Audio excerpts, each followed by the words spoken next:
नितिन नवीन की नई टीम आई है।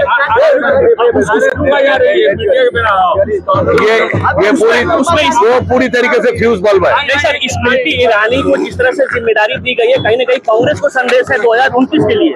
अरे स्मृति ईरानी फ्यूज हो चुकी, कभी अमेठी गई हारने के बाद। ये संदेश ये आप कर रहे हैं, हारने के बाद अमेठी कभी ठाकरे लगाएंगे।